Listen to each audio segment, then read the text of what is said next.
Moralmente, nossa natureza caída é completamente corrompida e degradada.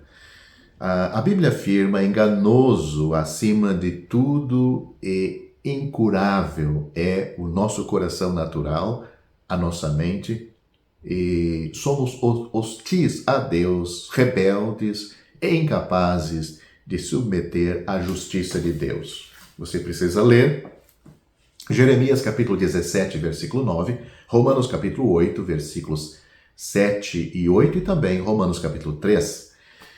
Se não fosse a intervenção de Deus em nos buscar e salvar, não o buscamos, nem desejamos nada além do que serve a nós mesmos. Esse mal contamina tudo que a natureza humana produz. Portanto, o não regenerado não pode glorificar ou agradar a Deus. Porém, indo além das Escrituras, os calvinistas, no entanto, ensinam que depravação total significa que a vontade do homem não pode escolher o que é certo.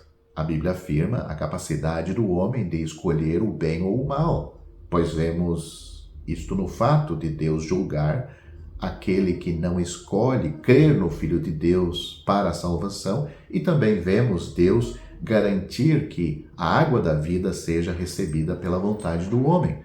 Você precisa ler isto na Bíblia, João capítulo 3, versículo 36 e Apocalipse capítulo 22, versículo 17.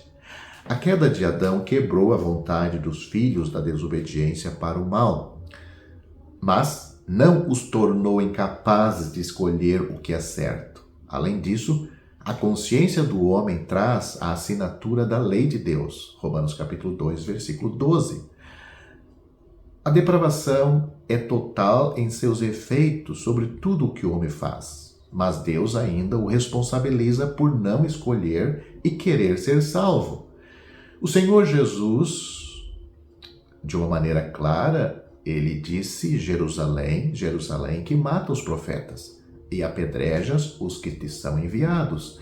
Quantas vezes quis eu ajuntar os teus filhos, como a galinha junta os seus pintinhos debaixo das asas, e tu não quisestes. Mateus capítulo 23, versículo 37. Quando um fazendeiro planta uma semente, ele pode semear num campo sem ter feito nada na terra? O trigo cresce muito facilmente?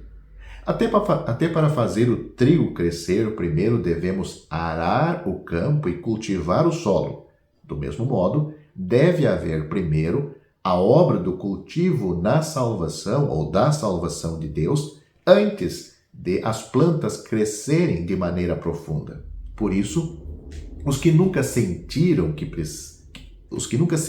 pecaram jamais irão ser salvos, nem os que nunca sentiram que eram errados ou estão errados. Talvez depois que alguém ouvisse o Evangelho completo, como estamos pregando muitas vezes, seria esclarecido a respeito da obra de Deus em Cristo e iria alegremente receber o Evangelho. Eu não ousaria dizer que ele não se arrependeu. Talvez ele tenha se arrependido. Mas se um homem não se arrependeu por não saber o quanto está arruinado diante de Deus, talvez receba o Evangelho prontamente, quando escuta, mas só de forma mental e emocional. E em sua experiência futura, Deus ainda precisa mostrar a ele sua ruína e a necessidade de arrependimento e fé, e desta forma ser verdadeiramente salvo. Até então, mesmo religioso, ele ainda não é salvo e está no caminho para o inferno como qualquer outro pecador. É necessário conhecer a si mesmo na hora da salvação, e isto levará ao arrependimento, pois não há nada de bom em nós. Isto nos levará ao Deus Salvador, pela fé em Cristo. Deus nunca permite que um cristão não se conheça. Ele deve se conhecer para conhecer a Deus. Portanto, podemos ver o verdadeiro significado de arrependimento segundo a Bíblia. É um novo conceito do passado daquele homem. O arrependimento vê alguém do modo que a fé vê o Senhor Jesus. O arrependimento vê a ruína em si mesmo. A fé no Senhor Jesus vê o escape, o Salvador. Do lado positivo, quando o homem crê, ele vê o Senhor Jesus, vê o que o Senhor Jesus fez por ele através da sua morte. Do lado negativo, quando o homem se arrepende, vê as más obras que ele mesmo fez no passado. Ver o que alguém fez no passado, repudiar e abandonar tudo aquilo em seu coração é arrependimento. Ver o que o Senhor Jesus fez na cruz é fé. Se quisermos ver o que o Senhor Jesus fez por nós, precisamos primeiro ver o que nós próprios fizemos, a menos que o ladrão que foi crucificado ao lado do Senhor Jesus tivesse dito claramente com a própria boca que o que ele estava sofrendo era o que ele merecia, ele não poderia ter dito para aquele crucificado ao seu lado: lembra-te de mim quando entrares no teu reino, Lucas capítulo 23, versículo 42. Se aquele delinquente crucificado estivesse somente amaldiçoando os magistrados como agentes do imperialismo e não tivesse visto que ele estava sofrendo porque merecia, ele não teria visto quem o Senhor ao seu lado era. Quando não nos vemos, não vemos o Senhor. Quando vemos a nós mesmos como pecadores perdidos no caminho do inferno por causa dos nossos pecados, vamos lançar os olhos da fé no Senhor, que morreu por nós, para nos salvar. Isso é algo que acontece na hora da salvação: arrependimento e fé. Portanto, podemos ver que o arrependimento não implica num elemento de nós mesmos, de nosso trabalho, de nosso comportamento. Por um lado, um homem não é salvo por meio do arrependimento, mas pela fé. Essa é a verdade mostrada a nós no Evangelho de João e pelas epístolas de Romanos e Gálatas. Não podemos equivocar-nos a esse respeito, mas, por outro lado, sem arrependimento, um homem não pode crer. Então, em nossa pregação, muitas vezes falamos às pessoas para se arrependerem. Isso não significa que só o arrependimento nos salvará. Pelo contrário, significa que o arrependimento levará a um outro passo, que é o da fé em Cristo. Se um homem não se arrependeu, não será capaz de crer. Mas arrependimento não é obras. A Bíblia diz que o arrependimento é dado por Deus. Deus nos fala para nos arrependermos.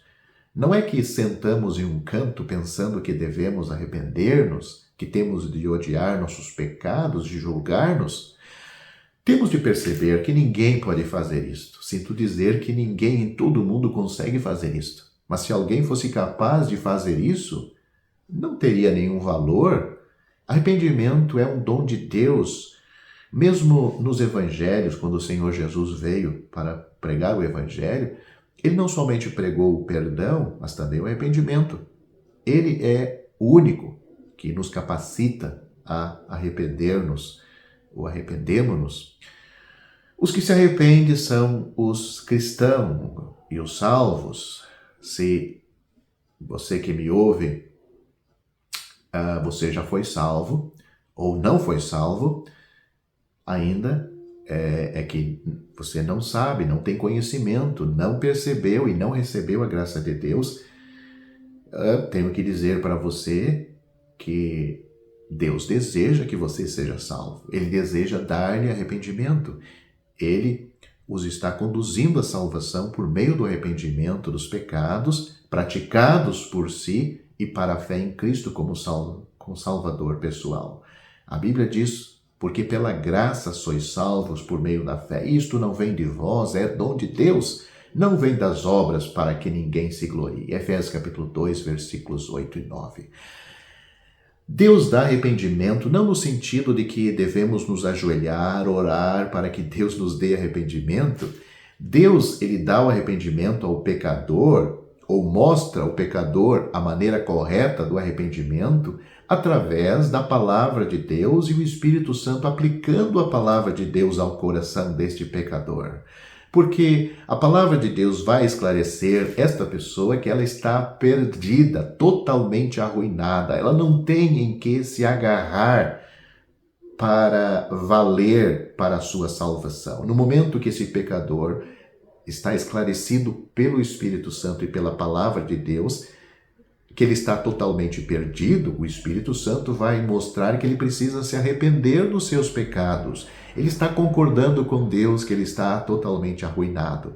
Então, o mesmo Espírito Santo vai abrir os seus olhos, os olhos deste pecador, para mostrar Cristo como Salvador. E pela fé, este pecador descansa na obra de Cristo, é salvo. Atos capítulo 16, versículo 31. Um pecador arrependido perguntou para Paulo e Silas o que era necessário que ele fizesse para ser salvo. A resposta foi: crê no Senhor Jesus Cristo e você será salvo. E ele foi salvo aquela noite.